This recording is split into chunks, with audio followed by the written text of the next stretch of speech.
ज्योति जब ब्याह कर ससुराल आई तो एक दिन राहुल ने उससे कहा, ज्योति मैं तुमसे कुछ कहना चाहता हूँ, या यूँ समझ लो कि कुछ मांगना चाहता हूँ। हाँ बोलो ना, क्या बात है राहुल। ज्योति, मैं जानता हूँ तुम इतनी ज़्यादा पढ़ी लिखी हो और आजकल हर लड़की अपने पैरों पर खुद खड़ी होना चाहती है। हो सकता है तुम भी यही चाहती हो।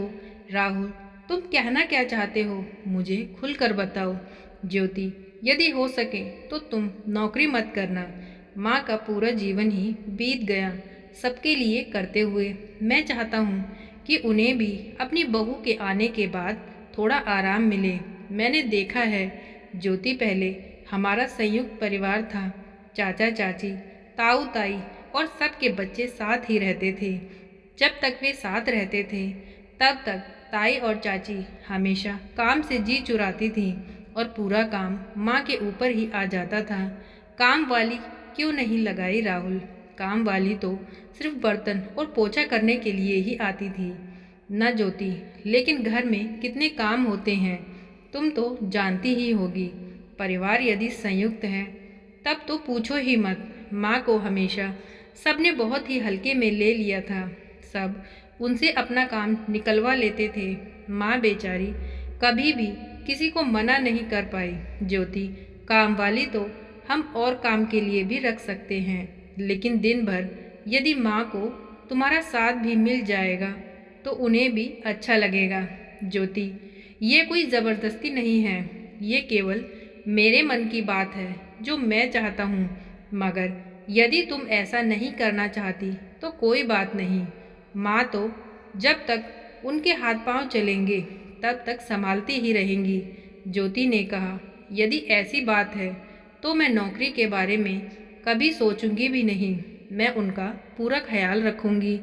राहुल ने खुश होते हुए कहा, थैंक यू ज्योति, लेकिन तुम घर से जो चाहो कर सकती हो, जिसमें तुम्हारी रुचि हो। ज्योति ने इसके बाद नौकरी के विषय में कभी सोचा ही नहीं। वह 11वीं तथा 12वीं के बच्चों को ट्यूशन लेने लगी। घर के काम काज के बाद वह बच्चों को पढ़ाती थी और इसके अच्छे खासे पैसे भी मिल जाते थे। ज्योति घर का ख्याल भी रख रही थी और कमा भी रही थी। सावित्री जी और ज्योति बड़े प्यार से मिलजुल कर काम करते थे। इसी बीच उनके छोटे बेटे अजय का विवाह तय हो गया। अजय को काफ़ी समय से प्रीति नाम की लड़की पसंद थी और दोनों शादी भी करना चाहते थे। तब सावित्री जी को पता चला तो उन्होंने अपने पति से कहा और उनको लव मैरिज से कोई आपत्ति नहीं हुई। उन्होंने कहा, बस लड़की ऐसी हो जो हमारे परिवार में निभ जाए, तुम्हारी तरह ज्योति का हाल ना हो बस। ठीक है, चलो फिर करो तैयारियां। प्रीति और अजय का विवाह हो गया। सावित्री जी केवल इतना चाहती थी कि जैसे ज्योति परिवार में घुल मिल गई वैसे ही प्रीति भी घुल जाए, लेकिन वैसा नहीं हुआ। छोटी बहू प्रीति ज्योति से एकदम अलग थी। प्रीति ने पहले दिन से ही अपना रंग दिखाना शुरू कर दिया। वह बहुत कामचोर थी। रोज आराम से सो कर उठती, अपने कमरे से बाहर आती और डाइनिंग टेबल पर बैठ जाती। ऑफिस के लिए राहुल और अजय के साथ अब प्रीति का भी टिफिन तैयार होने लगा। रात के भोजन के समय भी प्रीति मदद करने नहीं आती थी, अपने कमरे में जाकर आराम करने लगती। सभी यही सोचते कि अभी नई है, सब सीख जाएगी। ये सब देख सावित्री जी के अंदर ज्वाला जल रही थी। वह महसूस कर रही थी कि ज्योति अकेली ही पिसती जा रही है। सोच रही हूँ, ज्योति ने मुझे कभी कुछ नहीं कहा, लेकिन मैं जिस चक्की में जीवन भर पिसती आई हूँ उसी चक्की में ज्योति को नहीं पिसने दे सकती। तुम्हें यदि ऐसा लगता है कि बिना किसी को मदद किए तुम सही कर रही हो तो तुम अजय को लेकर अलग रहने जा सकती हो। प्रीति ने तुरंत ही अजय को आवाज़ लगाई, अजय देखो, हमें तो घर से निकाला जा रहा है। अजय ने सावित्री जी से कहा, माँ मैं प्रीति का अपमान हरगिज सहन नहीं करूँगा। अगले 4-5 दिनों में अजय ने रहने के लिए मकान ढूंढ लिया। प्रीति और अजय को जाते समय ज्योति ने उन्हें रोकने की बहुत कोशिश की। उसने कहा, प्रीति प्लीज़ मत जाओ, हम मिलकर रहेंगे ना? नहीं जीजी, जहाँ शांति नहीं वहाँ रहने से क्या फ़ायदा? इतना कहकर वह अजय के साथ चली गई। सावित्री जी टूटते परिवार को देखती रहीं। उनके पति शांत थे कि ये महिलाओं का आपसी मामला है। प्रीति अलग तो चली ही गई, लेकिन अब अकेले ही घर की सारी जिम्मेदारी उस पर आ गई। दूध, सब्जी भाजी, अनाज सब उसे ही ध्यान रखना पड़ता। वहाँ तो ये सब ज्योति देख लिया करती थी। प्रीति ने कुछ दिन शौक शौक में ये सब कर लिया, लेकिन अब उसको परेशानी होने लगी। काम वाली बाई ढंग से काम नहीं करती, उस पर भी नज़र रखनी पड़ती थी। खाना बनाने वाली के हाथ का खाना ना अजय को भाता और ना ही प्रीति को। सावित्री जी और ज्योति के हाथों का बना स्वादिष्ट खाना उसे दोनों समय याद आता। अजय को अब अपने परिवार की जुदाई बहुत खल रही थी। प्रीति भी कहाँ खुश थी। एक दिन अजय ने कहा, प्रीति ये तो बहुत मुश्किल हो रही है, काश तुमने थोड़ा समझ लिया होता। माँ थोड़ी सी मदद करने को ही तो बोल रही थी, तुम भी तो थे ना वहाँ, मुझे अकेले को क्यों दोष दे रहे हो? आवाज़ आई। वह मम्मी से कह रही थी, गलती तो ज्योति दीदी की है, उसकी सारी जवाबदारी ज्योति भाभी और सासू माँ पर ही तो है। प्रीति तो आरव को छोड़कर सुबह ऑफिस चली जाती। ये तो वे लोग बहुत अच्छे हैं मम्मी, जो इतना खराब व्यवहार करने के बावजूद सब कर रहे हैं। अपनी मम्मी और भाभी का ये वार्तालाप सुनकर प्रीति की रूह कांप गई। उसका हाथ अपने आप ही डोर बेल के नीचे आ गया और वह उल्टे पांव वहाँ से चली गई। वह रात भर सो नहीं पाई। उसे बार बार वही शब्द कानों में सुनाई दे रहे थे। उन शब्दों की गूंज उसके मन मस्तिष्क को भेद रही थी।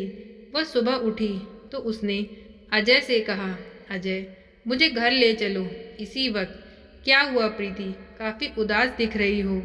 अजय प्लीज़ कुछ मत पूछो, मुझे लेकर चलो। ठीक है प्रीति, चलो। आरव को गोद में उठाकर प्रीति अजय के साथ निकल गई। घर नज़दीक ही था। घर पर पहुंचकर उसने आरव को सावित्री की गोद में देते हुए कहा, माँ ये लो आपका पोता, मैं रसोई में जा रही हूँ ज्योति दीदी की मदद करने। सावित्री जी भौचक्की होकर सुन रही थी और ये देख भी रही थी। प्रीति फिर रसोई में गई जहाँ ज्योति खाना बना रही थी।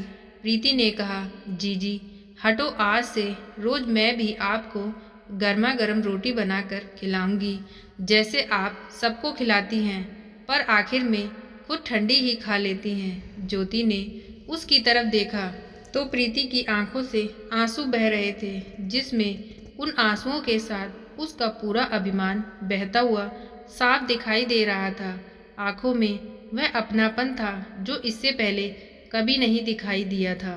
ज्योति ने कहा, मेरी छोटी बहना पगली रो क्यों रही है? आज तो मेरी प्रीति बड़ी हो गई है, समझदार हो गई है। कहते हुए ज्योति ने उसे सीने से लगा लिया। आरव को गोद में लिए सावित्री जी रसोई के दरवाजे पर खड़ी ये सब देख रही थी। तभी उनकी नज़र ज्योति से मिली तो ज्योति ने कहा, देखो माँ, मैं न कहती थी कि अभी प्रीति छोटी है, धीरे धीरे सब समझ जाएगी। आज हमारी प्रीति बड़ी हो गई माँ, और समझदार भी। प्रीति ने झुककर सावित्री जी के पैर छुए और कहा, माँ मैं गलत थी, अब मुझे समझ आ गया कि अकेले रहना कितना मुश्किल है। यदि परिवार का साथ हो तो हर चीज़ आसान लगने लगती है। माँ मुझे माफ़ कर दो, मैं स्वार्थी हो गई थी। मेरा मेरा करने में हमारा शब्द तो मैं भूल ही गई थी। आज यदि कोई आरव को मुझसे दूर कर दे तो ये सोचकर ही मेरी रूह कांप जाती है, और मैं पागल अजय को आपसे दूर करने चली थी। सावित्री जी ने कहा, प्रीति काश तुम्हारी माँ की तरह यदि हर माँ अपनी बेटी को सही रास्ता दिखलाए तो फिर कोई प्रीति अपने अजय को लेकर अलग नहीं जाए और कोई अजय अपने माँ बाप से जुदा न हो पाए। आज हमारे समाज के टूटते बिखरते परिवारों में हर माँ, हर बेटी थोड़ी समझदार, थोड़ा धैर्य और थोड़ा एडजस्टमेंट करना सीख जाए तो फिर हमारे परिवार टूटेंगे नहीं बल्कि और मजबूत होंगे, जिनमें रहना स्वर्ग की अनुभूति से कम नहीं होगा। आज हमारा पूरा परिवार उसी सुख को महसूस कर रहा है। मैं सोच रही हूँ कि मैं कितनी भाग्यशाली हूँ बेटा। अब मुझे क्या चिंता, अब तो हम दोनों को दादा दादी बनकर दोनों के बच्चों को ही संभालना है। बाकी सब तो मेरी दोनों बेटियां ही संभाल लेंगी। अब मैं रसोई से रिटायर होकर दादी का फर्ज निभाऊंगी। अब तो एक नहीं, मुझे दो दो को संभालना होगा। प्रीति ने दंग होते हुए पूछा, माँ ये आप क्या कह रही हैं? हाँ प्रीति, अब तुम भी चाची बनने वाली हो, कल ही डॉक्टर ने बताया। प्रीति ने फिर से ज्योति को गले लगा लिया। ज्योति और प्रीति दोनों सावित्री जी के पास गए और दोनों उनकी बाहों से ऐसे लिपट गए जैसे वही उनकी असली माँ हो। ये दृश्य देखकर सभी खुश थे, लेकिन अजय की तो खुशी का ठिकाना ही नहीं था। तो दोस्तों ये थी इतनी सी कहानी। आज की कहानी आपको कैसी लगी प्लीज़ कमेंट करके बताएं। प्लीज़ वीडियो को लाइक करें, चैनल को सब्सक्राइब करें। Thank you.